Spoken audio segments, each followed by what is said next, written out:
కామారెడ్డి జిల్లా కేంద్రంలోని బస్టాండ్లో బీసీ బంద్ ఉదయం 4 గంటల నుండి నిర్వహించారు. ఈ సందర్భంగా బీసీ సంఘాల జేఏసీ నాయకులు మాట్లాడుతూ చింతల శంకర్ నేత, రాజు కుమార్, శ్రావణ్ కుమార్ గౌడ్, బుగ్గా సూర్యమల్లేష్, ఎలిపుగొండ దినేష్, సిరిగాద రాజేందర్లు తెలంగాణ రాష్ట్రంలో 42% రిజర్వేషన్ అమలు చేయాలని ఈ రోజు బంద్ కు పిలుపునివ్వడం జరిగింది.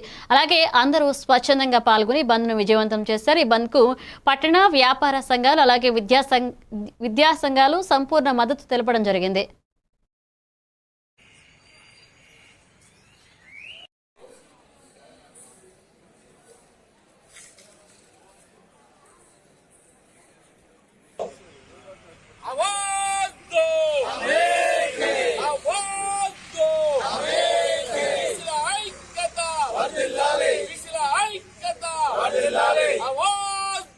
రైట్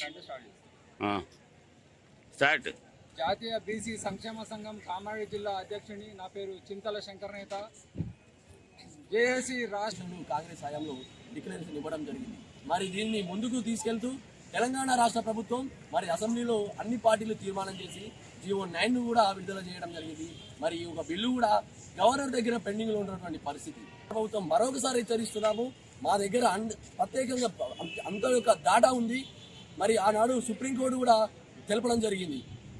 కులగణన కనుక చేసి ఏ కులాలు ఏ ప్రాంతాల్లో ఉన్నాయి, ఏ విధంగా ఉన్నాయో స్థితిగతులను మరి స్టడీ చేసిన తర్వాత ఖచ్చితంగా కూడా 50% రిజర్వేషన్ దాటుకోవచ్చు. మరి ఆనాడు తమిళనాడు కూడా జయలలిత గారు కూడా కేంద్ర ప్రభుత్వం సహాయం తీసుకొని 9th జీవోలో షెడ్యూల్లో చేయడం జరిగింది. 9th షెడ్యూల్లో చేర్చాం. ఈ రోజు కూడా 9th షెడ్యూల్లో చేర్చి గవర్నర్ ఆమోదించి వెంటనే ఖచ్చితంగా 9th షెడ్యూల్లో చేర్చి ఈ యొక్క తెలంగాణ రాష్ట్రంలో ఉన్నటువంటి బీసీలు, అట్టడుగులు ఉన్నటువంటి బీసీలు ఖచ్చితంగా అభివృద్ధి చేయాలంటే ఈ 42% రిజర్వేషన్ కల్పించి ఆ యొక్క కృషి అనేది అందరికీ తెలుసు, ఈ తెలంగాణ సంబంధించి దేశ సమాజానికి.